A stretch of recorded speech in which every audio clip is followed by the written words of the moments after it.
Imagine someone clinging desperately to their belief, like a toddler refusing to eat broccoli.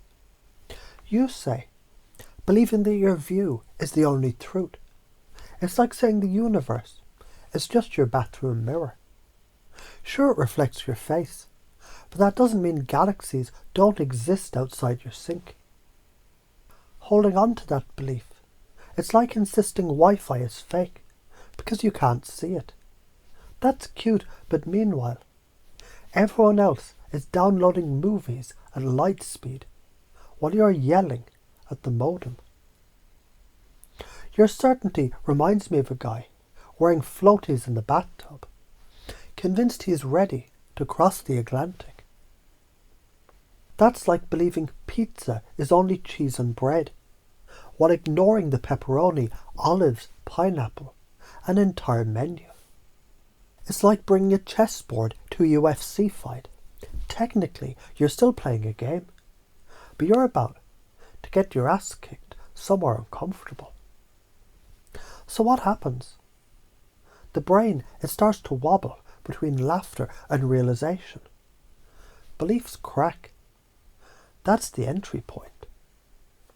You already do this unconsciously when you tease a friend. Man, you're as slow as Windows 95 loading a YouTube video. When you coach yourself, alright, don't be a chicken.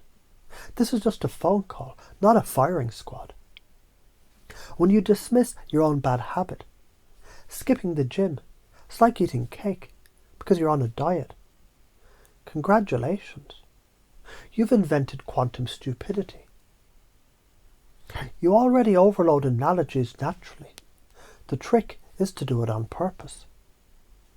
Why does this work? The brain, it's a pattern recognition machine. When it can't reconcile too many conflicting metaphors, it hits a temporary confusion state. That confusion creates an open loop, a crack where a new belief can be installed. Ericksonian hypnosis calls this a pattern interrupt. Derail the train of thought, then lay new tracks.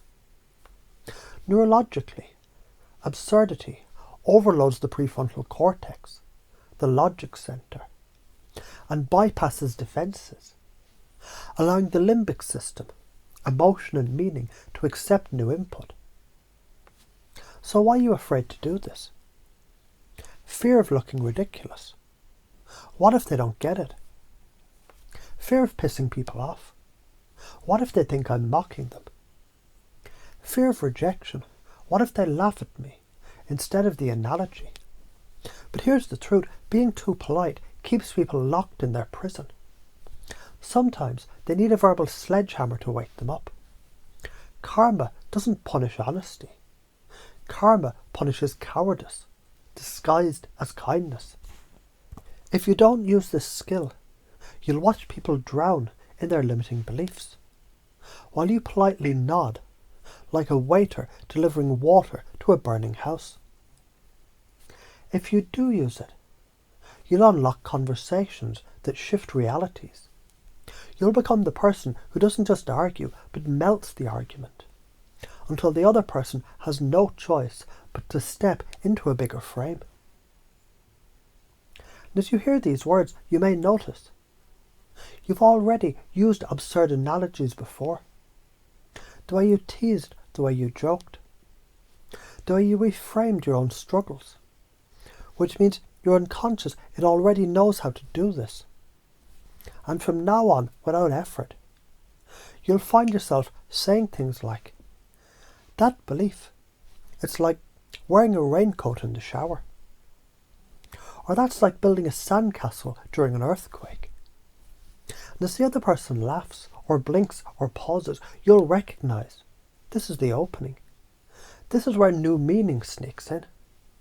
And each time you practice, it gets sharper, faster, funnier, until cracking rigid beliefs feel as natural as breathing.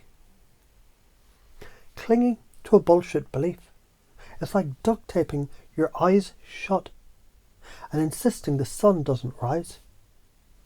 You don't get points for loyalty to stupidity. You get consequences. Life doesn't give a damn about your fragile ego. It'll teach you through pain until you wake the hell up. Better to laugh, break it and grow than to keep polishing the bars of your own cage.